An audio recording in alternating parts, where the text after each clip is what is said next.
The Edmonton Oilers are being forced into an absolutely massive decision, as a recent Athletic article is indicating that forward Ryan Nugent-Hopkins could be on the move, and this has Oilers fans absolutely fired up. Hello everyone, welcome back to Oilers Digest.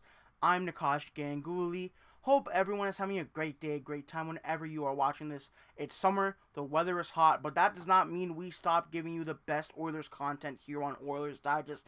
Today, we are talking about an article from The Athletic, which we'll dive into, that could discuss why moving Ryan Nugent-Hopkins right now could be a smart move for the Edmonton Oilers. We're going to discuss how that could work, why it could be a good move, why it might be a bad one, and we'll dive into that and more. But before we get into the bulk of the video, make sure you guys do subscribe to the channel. We are, of course, getting closer to, I believe, 3,700 subscribers now. Thank you guys so much for the support. But currently, we are at 80% of viewers who are not subscribed to the channel.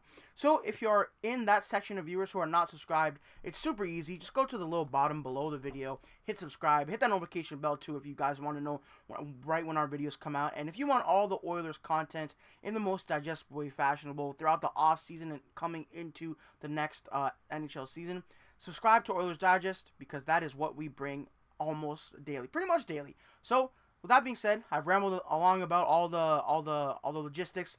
Let's dive into the video. So first things first, we do have an article from The Athletic by Alan Mitchell, and it reads, "Is Oilers forward Ryan Nugent-Hopkins reaching a career crossroads?"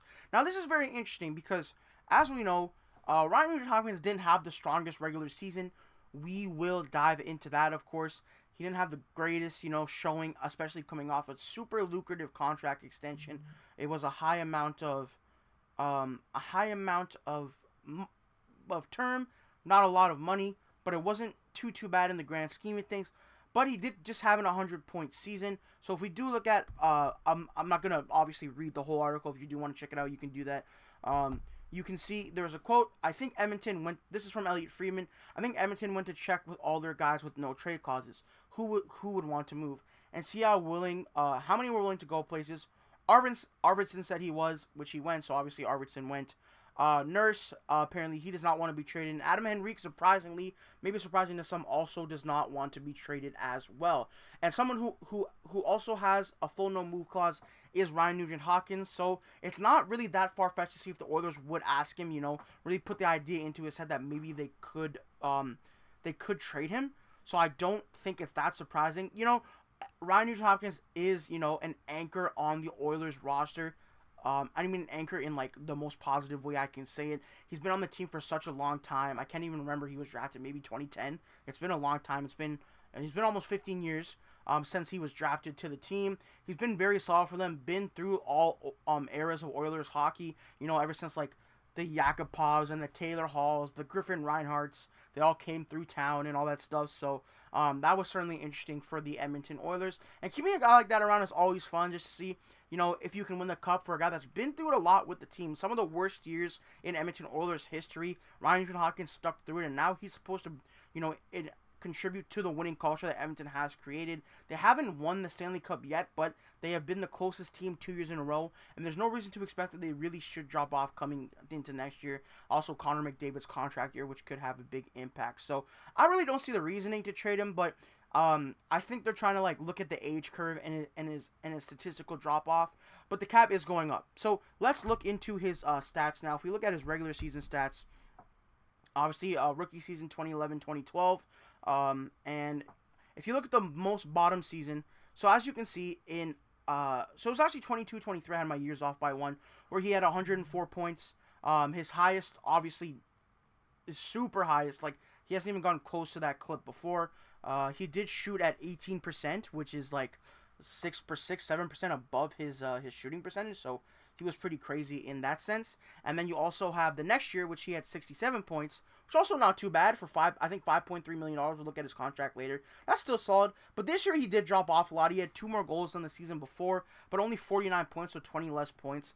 And one thing to look at that a lot of people talk about is his power play his power play production. Now, I'm not going to sit here and be one of those people that say the power play production is not valuable. There are people who will say, if you get all your stuff done on the power play, you're not a valuable team member, and if you don't do much at even strength. I think there's a lot of value to people who, go have really good power play skill, and the Oilers are a good power play team, so that'll be interesting. And I also think, it's really not... Is 50 points for $5.3 million, if that's what he's going to be for the next 4 years or ish, I don't think it's that bad. But I can see why they might want to trade him if the drop-off continues to happen. Again, looking at the even strength goals, you had 11 out of his 20 goals, so he had 7 goals on the power play there. So that's interesting. And then he was kind of 50-50 in his production. A lot of Oilers fans know Ryan Nugent-Hopkins. Like, he's been on the team for a while. Everyone knows his tendencies. He's a really good player on the power play, and I think that's valuable to the Oilers. And then, despite having 49 points in 78 games, really below that point-a-game clip in the regular season, if we do look at his playoffs here, it was very solid. In the run they just had, he was just under a point a game with 20 points in 22 games. Only 6 goals. Maybe you want more goals than just 6, but assists lead to goals, so do what you will with that. Although secondary assists might be a lot of that here too, or power play assists. But he still had a very solid playoffs. I think Oilers fans were a little worried during the regular season about his production, but when you're a fan of a team that's trying to go on deep runs and play like this well, on a run or two, you really only care about the Stanley Cup playoffs here, and that is what Ryan Nugent-Hopkins has upticked for. Even his career, 81 points in 96 games, 23 goals total, not bad for the amount of money he's making. I think the Oilers are again just worried because he's already 32 years old.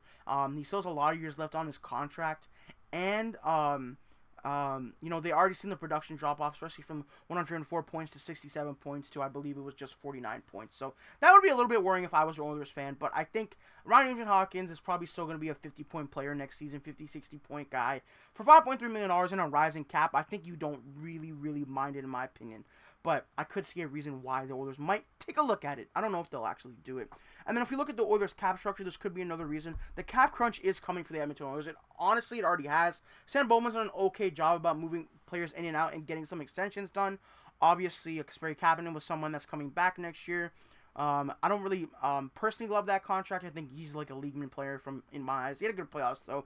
But Ryan Nugent-Hopkins is the one we're looking at up there on the left. He has until 28-29, so about, 4 more years at 5.125 with a full no-move clause, so he completely controls his destiny. Honestly, it's not bad, in my opinion. Again, because the cap is rising so fast, we can't adjust our expectations. Like, you could say in 2 years, if the cap's at whatever number it may be, this is, equivalent to, $3 million today, 3.5, whatever it may be, even 4. I don't think it's a bad contract. I think it might get to a point where he's, older, because, he's 32 now, so by the end of this contract, he'll be, 36, 37. So, it's not that bad in the grand scheme of things, but, I keep saying grand scheme of things, but, I don't mind this contract with the Oilers, but I think if Stan Bowman's looking at all his options, he already checked in on Henrique and Nurse. He traded Arvidsson. He brought in Mangiapane. It doesn't seem like they're bringing Jeff Skinner back. It just seems like he's trying to get a different group in. And I think this all comes down to the Connor McDavid extension. He's going to make an obscene amount of money. And I do expect him to re-sign with Edmonton. It seems like there's some unfinished work to get done here. Win that Stanley Cup. He's gone so close. So I don't know if it'll be a full 8-year extension or 7 or 6, whatever the new CBA is going to be. But I don't think it's that bad. And then, obviously, Nugent-Hopkins does ride a shotgun with McDavid. If we look at the lines here, most recently, Nuge, McDavid, Hyman, Mangiapane, Draisaitl, Podkolzin, and the Oilers have a deep roster going into next year. I think Nugent-Hopkins is super important to that, because if you trade away Nugent-Hopkins, you're going to spend the whole season trying to find Nugent-Hopkins. So, and then obviously he does get a lot of work done on the power play as well. So, everyone, I could see the Oilers moving Ryan Nugent-Hopkins, maybe not as imminently as the article might state, but Stan Bowman, again, has done an interesting job throughout free agency and the offseason, but there's still a lot of offseason left, so we're going to be covering all the moves the Oilers make on Oilers Digest. So let me know in the comment section, guys, do you think it is maybe time to look at Ryan Nugent-Hopkins potentially being on the move, or is it worth keeping him for a couple more years? Because I know Oilers fans love him. He's a mainstay on the team. He's been here forever. I bet a lot of people have a News jersey at a time when there wasn't a lot of Oilers jerseys to buy. So let me know in the comment section, guys, what you guys think of the move. And of course, we'll see you in the next video. Like, share, subscribe, and peace out. Have a good one as always.